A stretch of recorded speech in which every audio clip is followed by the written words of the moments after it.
대만 사람 엘리바스가 대답하여 이르되 지혜로운 자가 어찌 헛된 지식으로 대답하겠느냐? 어찌 동풍을 그의 복부에 채우겠느냐? 어찌 도움이 되지 아니하는 이야기 무익한 말로 변론하겠느냐?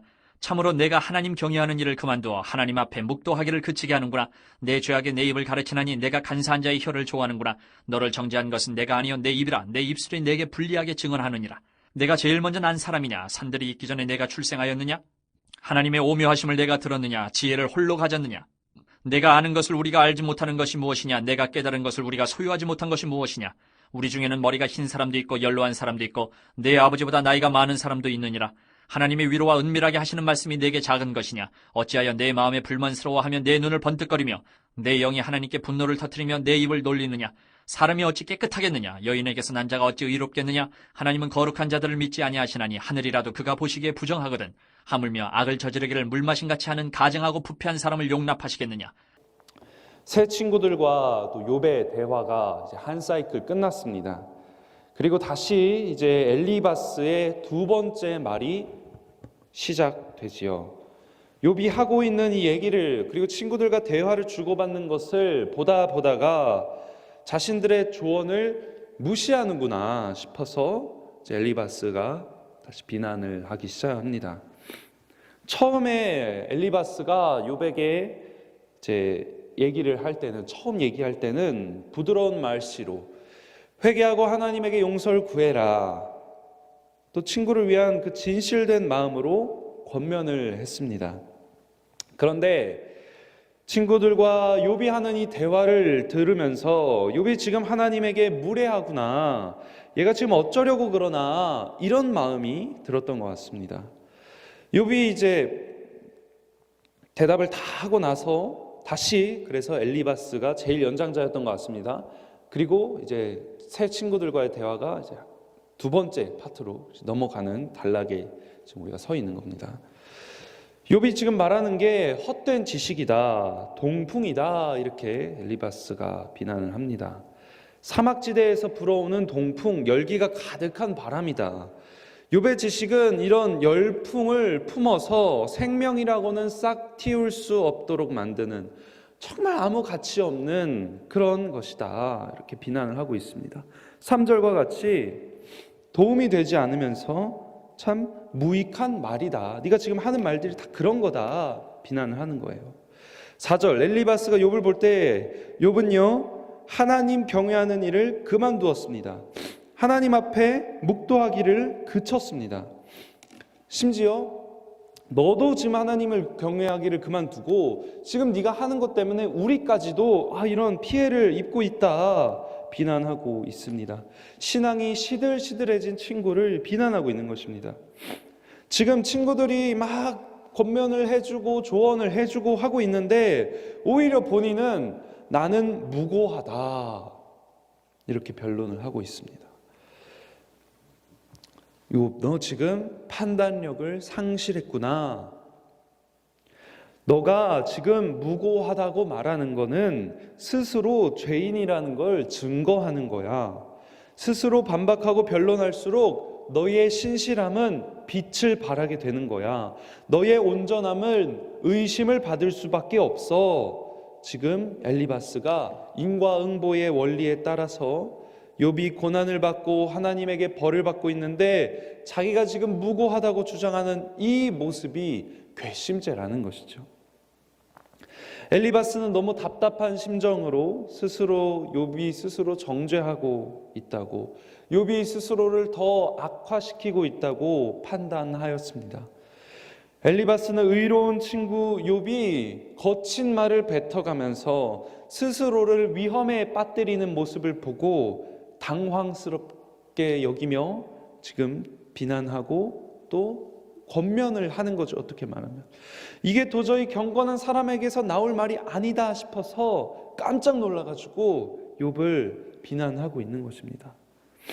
이어서 엘리바스는 욥이 친구들의 지혜를 무시한 것을 지적합니다. 7절부터인데요, 욥이 이 세상에 제일 먼저 난 사람도 아닌데, 하나님께서 이 세상을 창조하실 때부터 있었던 것도 아닌데 감히 어떻게 욥 자신이 하나님의 오묘한 지혜를 안다고 말할 수 있을까요? 욥이 알고 있는 바는 친구들도 다 알고 있는 바입니다. 욥이 깨닫고 있는 것도 친구들이 다 이미 깨닫고 있는 것들입니다. 특별히 욥이 지혜로운 사람이 아닙니다. 특별히 욥이 뭐 더 알고 있는 게 아닙니다. 오히려 욥보다 나이도 많고 이 세상을 더 보고 지혜가 있는 자들이 바로 우리다, 나다. 지금 이렇게 이야기를 하고 있는 거예요. 지금까지 엘리바스가 친구들에 대한 이 욥의 반응에 대해서 지적을 했지요. 이제는 하나님을 향한 욥의 태도까지도 지적하기 시작합니다. 욥을 시작해서 모든 사람들이 결국 하나님 앞에서 의롭다고 주장할 수가 없죠. 11절, 지금 친구들은 따뜻한 마음으로 욥을 위로하고 권면하려고 왔습니다. 하나님께서는 친구들을 통해서 욥에게 말씀하시는데 왜 그걸 하찮게 여기느냐? 하나님의 위로와 은밀하게 하시는 말씀이 너에게 작은 것이냐? 왜 하나님의 위로를 거부하느냐? 불만스러워하느냐? 하나님에게 눈을 치켜뜨고 번뜩거리면서 반항하는 모습을 보이고 있느냐? 이렇게 비난하는 거죠. 엘리바스가 보았을 때 욥은 자신의 고난에 지나치게 반응을 합니다. 14절, 사람이 어찌 깨끗하겠느냐? 여인에게서 난 자가 어찌 의롭겠느냐? 모든 사람은 어느 정도 불의한 모습을 보이며 살아가는데, 그래서 하나님에게 어느 정도의 벌을 받으며 살아가는 게 정상인데 왜 욥은 자신이 결백하다고, 완전히 자기는 무고하다고 주장하고 고집을 부리고 있느냐? 15절, 하늘이라도 하나님 보시기에는 부정하거늘, 거룩함을 상징하는 하늘조차도 하나님께서 바라보시기에는 부정한데 하물며 사람이거늘 어떻게 깨끗하다 주장할 수 있겠습니까? 순결한 것은 단 하나도 없다는 것이죠. 욥을 포함해서 모든 인간은 마지막 절 악을 저지르기를 물 마심같이 하는 자들인데 어떻게 본인이 깨끗하다 의롭다 주장할 수 있겠습니까? 지금 이렇게 계속 15장 1절부터 16절까지 엘리바스가 욥에게 대하여 권면한다는 말을 하는 것이죠. 비난하는 것이죠. 어떻게 보면 정죄하는 것이죠. 엘리바스는 욥의 모습을 보면서 그가 스스로 정죄하고 있음을, 또 욥이 지금 판단력을 잃어버려서 큰일 날 소리 하고 있다고 비판하였습니다. 욥을 위한다는 명분 하에 욥을 정죄하는 엘리바스는 그 스스로도 남을 판단하고 평가하는 정죄의 죄를 짓게 되었습니다. 아무리 위한다는 말을 한다고 해도 엘리바스는 인과응보의 틀 안에서 욥을 바라보고 인과응보의 원리대로 욥을 평가하고 판단하였습니다. 욥의 얘기를 듣고 자신의 잣대와 틀로 욥을 재단하였습니다. 세월이 가져온 지혜를 앞세우며 자신이 욥보다 오래 살았으니까 자신의 지혜를 무시할 수 없다면서 어쩌면 폭력적인 자세로 욥을 정죄하였습니다. 우리 또 마찬가지입니다. 어쩔 수 없이 우리는요, 내가 가진 기준과 원리를, 나의 경험을, 나의 지혜를 바탕으로 이 세상을 살아가고 이 세상을 바라보지요. 나에게 닥친 것을 내가 가진 원리와 경험과 지혜를 바탕으로 해석하고 수용하고 또 남의 상황을 그 관점으로 해석하려고 하는 것이 우리 존재입니다. 내 삶과 나의 가정 가운데, 교회 가운데 나타나는 현상들이 있습니다. 일어나는 일들이 있습니다. 무엇으로 그것을 바라봅니까? 무엇으로 우리가 해석합니까? 어떤 기준으로 받아들이고 무엇으로 판단을 하는지, 바라기는 나의 기준, 나의 신념, 나의 세계관이 아니라 하나님의 기준, 하나님의 마음, 하나님의 시각으로 나의 삶을 해석하고 나에게 처한 모든 상황을 바라보시기를 소망합니다. 엘리바스가 11절부터 말한 것처럼 인간은 의로운 존재가 아닙니다. 맞습니다. 엘리바스가 지금 했던 이 모든 말들은요, 틀린 말이 아니죠. 다 맞는 말입니다. 그러나 그 또한, 엘리바스 또한 의로운 자가 아니기에 엘리바스는 욥을 판단하거나 욥을 정죄할 자격이 없었던 것뿐입니다. 이렇듯 사람에게는 선한 것이 없습니다. 우리에게는 의로운 것이 없습니다.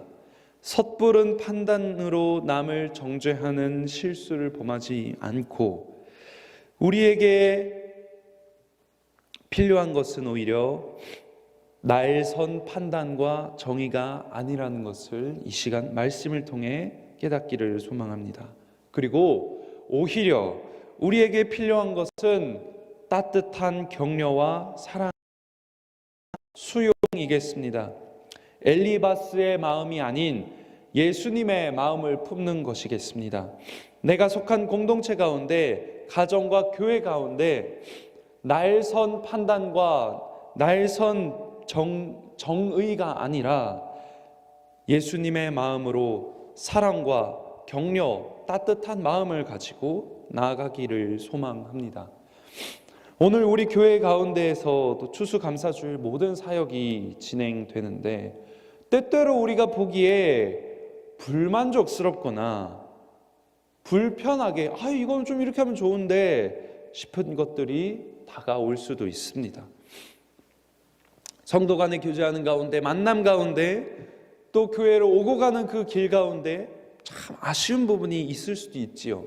그러나 진리를 벗어나고 교회를 해야 하는 것이 아니라면은, 인간적인 차원에서 일어나는 호불호의 문제, 개인의 성향 문제라면 엘리바스와 같이 판단하고 정죄하는 것이 아니라 권면 어린 말로 한 사람에게 날석에 다가가는 것이 아니라 예수님의 마음으로 사랑하고 품어주고 또 격려해주는 예수님의 마음을 품는 우리 성도 여러분들 각자 모두가 되시기를 주님의 이름으로 소망합니다.